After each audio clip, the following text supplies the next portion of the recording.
May Day వేడుకలను అత్యంత వైభవంగా నిర్వహించడం జరిగింది.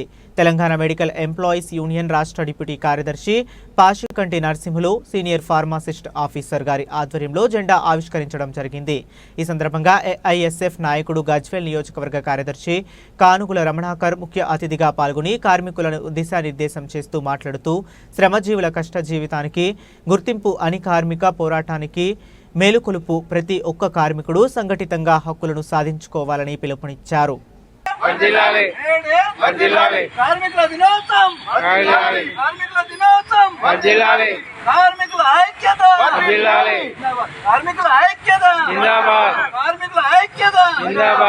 Telangana medical employees union, Telangana medical employees union.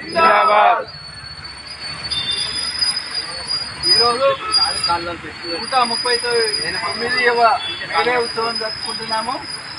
District hospital sir గజ్వేల్లో. తెలంగాణ మెడికల్ ఎంప్లాయీస్ యూనియన్ జిందాబాద్, ఏఐటీసీ జిందాబాద్, ఏఐటీసీ జిందాబాద్, ఏఐటీసీ జిందాబాద్, ఏఐటీసీ జిందాబాద్. Telangana medical employees union, Telangana medical employees union జిందాబాద్, ఏఐటీసీ జిందాబాద్, ఏఐటీసీ.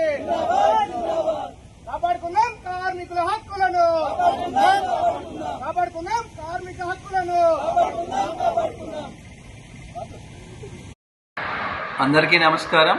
ప్రపంచ కార్మిక దినోత్సవం పురస్కరించుకునే ఈరోజు జిల్లా ఆసుపత్రి యందు మేడే ఉత్సవాల్లో మేము జెండా ఆవిష్కరణ జరిగింది.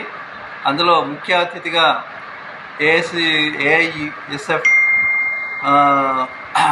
అధ్యక్షులు రమణాకర్, అలాగే ఏఐటీసీ మేము జిల్లా ఇన్ఛార్జ్ కృష్ణ పాల్గొనడం జరిగింది. ఈలోగల మా అవుట్సోర్సింగ్ కాంట్రాక్ట్ వాళ్ళని రెగ్యులరైజ్ చేయాలని డిమాండ్ చేస్తూ, అలాగే వారికి సమాన పనికి సమాన వేతనం చెల్లించాల్సిందిగా ప్రభుత్వాన్ని కోరడం జరుగుతుంది. ఇంకే ఆసుపత్రుల్లో పనిచేసే కాంట్రాక్ట్ ఎంప్లాయీస్ అందరినీ కూడా రెగ్యులరైజ్ చేయవలసిందిగా కోరుతున్నాము. కాబట్టి ఈ విషయమని ప్రభుత్వం దృష్టికి తీసుకెళ్ళి అందరికీ న్యాయం జరిగే విధంగా చూడాలని కోరుతూ మేడే శుభాకాంక్షలు మరొకసారి తెలుపుతున్నాము. Thank you very much.